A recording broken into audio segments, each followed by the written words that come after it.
J'apprends les mitzvot en vidéo avec TorahBox. Le Shabbat est le moment idéal pour se retrouver en famille. Depuis le vendredi soir jusqu'au samedi soir, les parents passent beaucoup de temps à s'occuper de leurs chers enfants. Ils se posent souvent des questions sur ce qui leur est permis ou interdit de faire. Comment préparer certains aliments pour mon bébé? Comment laver mon enfant et lui changer la couche? Que puis-je faire si mon enfant est malade? Quels sont les jouets que mon enfant peut utiliser? Pour préparer un biberon avec la poudre de lait, il faut procéder de la manière suivante.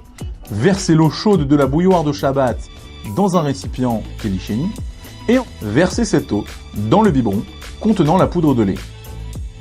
Pour le chauffer, on remplira un bol avec de l'eau chaude provenant de la bouilloire de Shabbat et on y introduira le biberon jusqu'à obtention de la bonne température.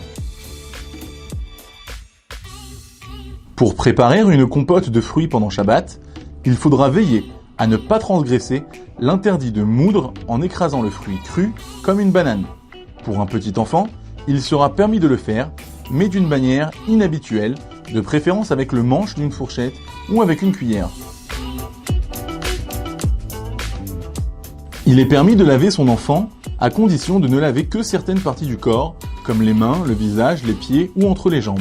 Pour ce faire, on utilisera de l'eau chauffée avant Shabbat, en y ajoutant de l'eau froide dans un deuxième récipient, Kélichéni. Il est strictement interdit d'ouvrir le robinet d'eau chaude. Ensuite, on le rincera avec de l'eau et du savon liquide, sans utiliser ni gants ni éponge, afin de ne pas transgresser l'interdit d'essorer. Puis, on le séchera à l'aide d'une serviette ou d'un papier.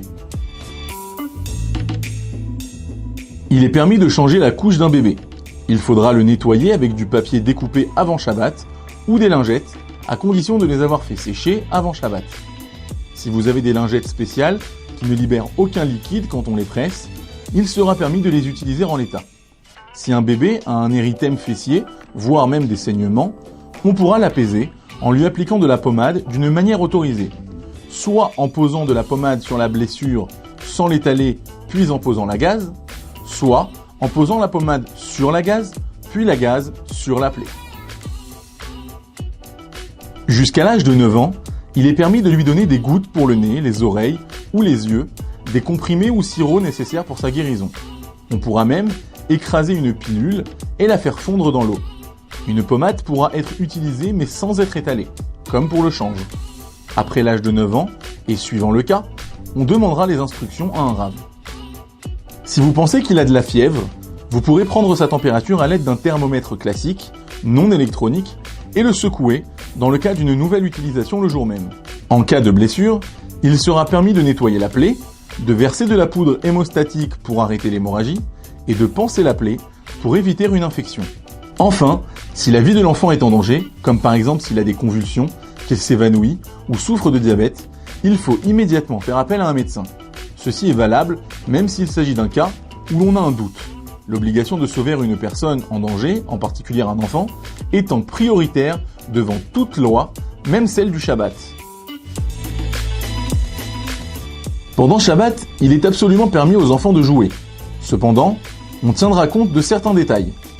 Les jouets faisant un bruit non musical, comme les hochets à boules, les crécelles de Pourim ou les faux téléphones à clavier tournant, sont permis pour les séfarades si on n'a pas d'autres jouets, et interdits pour les ashkénazes.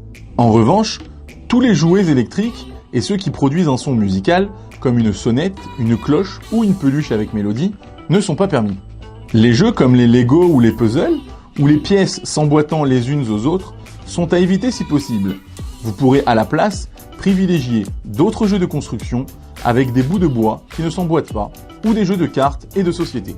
L'utilisation de pâte à modeler, d'argile, cire, plâtre est interdite afin de ne pas transgresser les interdits de construire, étaler ou écrire.